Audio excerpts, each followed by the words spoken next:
Yes, last Friday we affirmed Indonesia's ratings at BBB with a stable outlook.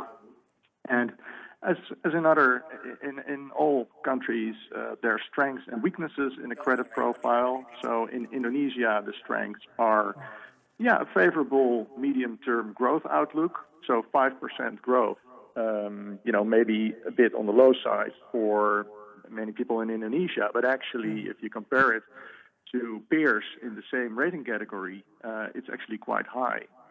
So the median, for instance, for growth is 2.8%.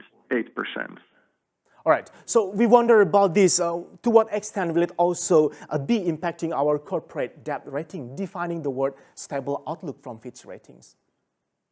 Yeah, so stable outlook basically means that we believe that the chance is basically just as large to see an upgrade in the future as a downgrade. So we expect the rating to be stable in the coming, say, 2 years or so.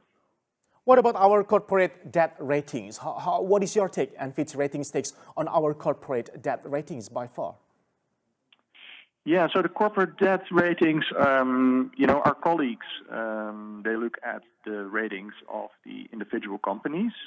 But what we're seeing is that the corporates, from a sovereign perspective, are important because of the growth that they deliver.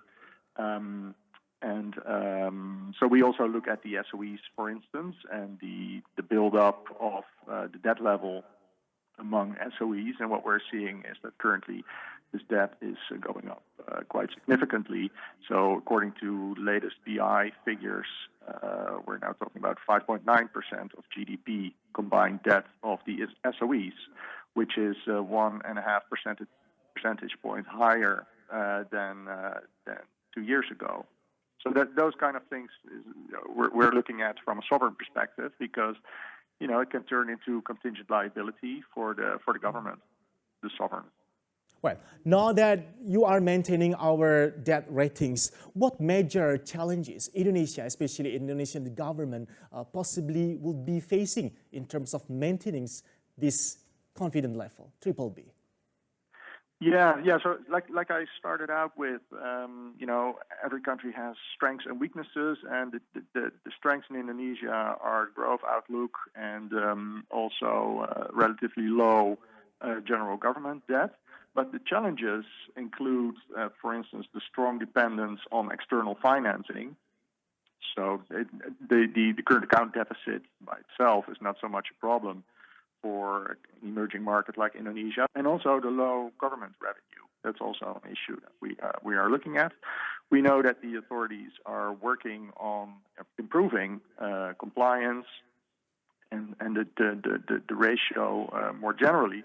But I guess it's important to realize that the government revenue is among the lowest of all the countries that we rate. So out of the close to 120 countries that we rate, only, a handful has a lower government revenue ratio than Indonesia, and those are countries like Sri Lanka, Guatemala, Nigeria, so not really Indonesia's peers in the BBB category.